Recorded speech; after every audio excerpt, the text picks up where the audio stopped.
Well, from the other night, Wesley's knee, not as bad as we thought, so that was good. After the game, of course, you know, you're concerned, but a few weeks, I think, but considerably better than it could be. But we'll miss him for a few weeks. So you might see him playing again before the World Cup?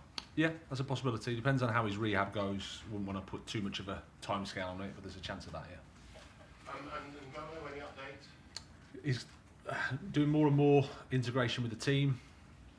Still not ready for the weekend, but getting closer. It's exactly a month today, 7th of September. Thomas Tuchel was sacked. Quickly replaced, of course, by you. So TT replaced by GP. Bit of a motor racing theme there.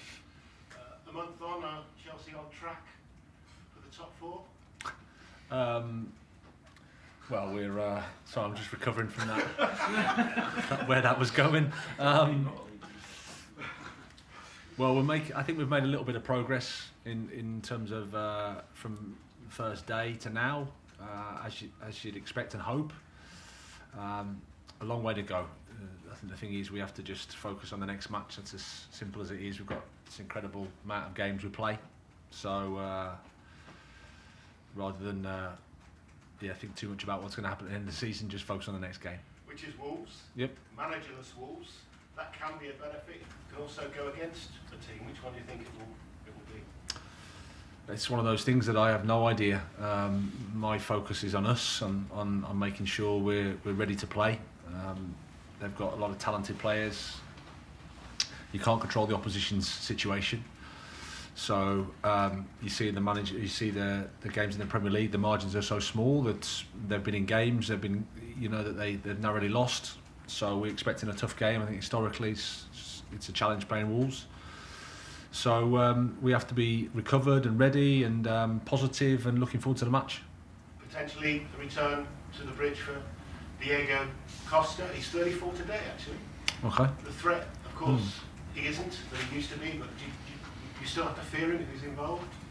Well, we have a lot of respect for him, for his career, for what he's achieved, and he's at Wolves. He's a Wolves player, and he's gonna come and be ready to play. So everybody at this club knows how good he's been, and I've followed his career from afar, and I have a huge respect for him and what he's achieved as a player. So he's one, like I said, of lots of talented players at Wolves. They've got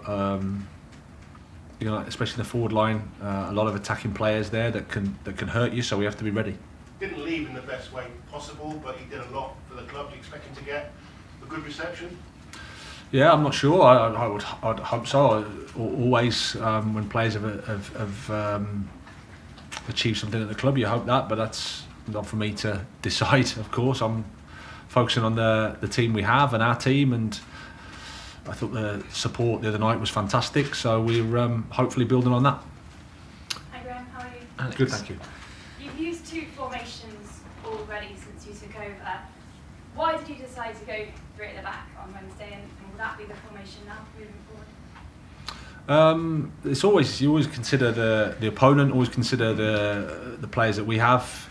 We had an injury. We lost Mark for illness from Salzburg to Crystal Palace. One or two other things happening, so sometimes that can change the way you want to go and approach the game. I think it's important to have a couple of options because the personnel won't be the same for the next however many games, 10 games, 11 games, whatever we have until the World Cup break. So it's a really intense period where it's important to have some options. I think the thing to always manage is the balance between change and consistency. Things have to be consistent, otherwise it can be destabilising. So that's the thing we have to work with. You mentioned Mark and his illness. How is he? Is he in contention to start tomorrow? Yeah, fully recovered now and needed the time. He was on the bench against Milan, so he's had more time, more recovery, so he'll be involved tomorrow.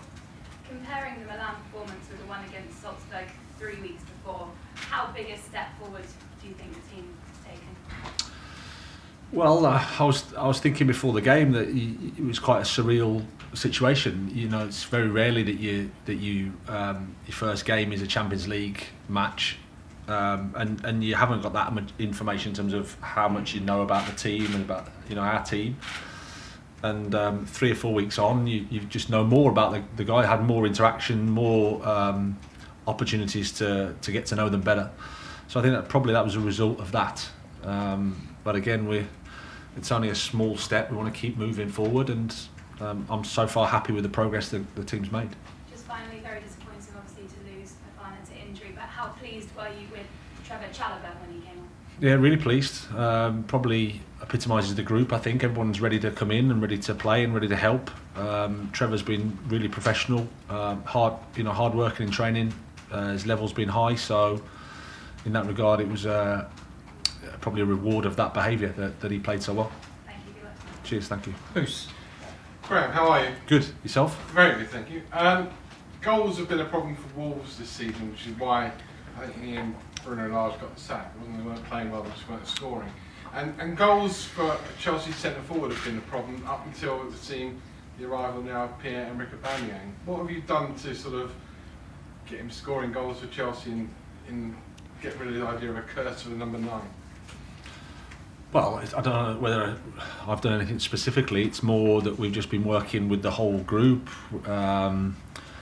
laying those foundations in terms of how we want to be. I always think that the better the team functions, the more whoever it is in the forward line has got a better chance of playing well and doing what he's there to do, which is to score. Of course, it's not the only thing he has to do, and I think that goes a lot unnoticed because he does a lot of work for the team. But we're happy for him, happy that he's scoring, and long may that continue. Interesting you say that, because Erling Haaland seems to be scoring goal after goal, and yet really all his touches are just the goals he scores, really, rather than tracking back and necessarily helping out his right back or his left back. Yeah, and obviously the two teams are different stages of development, and everybody's different in terms of how they play, and I think. Like I said, Pierre's working really, really well for the team, and it's nice that he's scored a couple of goals. Still no Kante. How infuriating is it for you and for him for the World Cup, because you want to play for Chelsea, and how much of a problem is it because obviously we haven't got that much time between now and the World Cup? Well, it is what it is. There's nothing we can do. The injury happened, and now it's about trying to get him back fit and getting him ready and as ready as we can so he can sustain a period of play. You know, he's probably been a bit in and out with injuries over the period of time, so we have to make sure that when he's back for good and strong and enjoying his football. So there's no frustration from my perspective, it's just something we have to deal with. And obviously finally, you've got another big game coming up in midweek in Milan. Will you have half an eye on that when you pick your team to face Wolves? No, we have to pick the team to win the game against Wolves. We have to make sure everybody's recovered properly, and we pick the players that we think can give us the best chance to win. Last question in the broadcast section, Nick. Hi. Just so on Wes's injury, it's just a knee strain, it's a ligament strain, is that right? Just to check. Yeah. And just on Kante, obviously there's always a temptation with, and I think some managers before have gone into that temptation to push him back because of how influential he can be. Obviously that seems like that doesn't come into your thoughts at all. You won't put him in until he's absolutely ready. Yeah, that's correct. Yeah. And is that partly because of the injury profile he's had previously? Does that sort of play on his in your mind as well? Because obviously there's been a few hamstring. Yeah, I think it does. Yeah, I mean, I can only speak for myself. The welfare of the players is important. I don't want to take a risk with that. I understand there's all the time you have to take some decisions, but from my perspective, I want to make sure that the player's safe, he's ready to play consistently over a period of time, and I think that's the best way to build relationships with them and get them back strong and enjoying their football. Okay.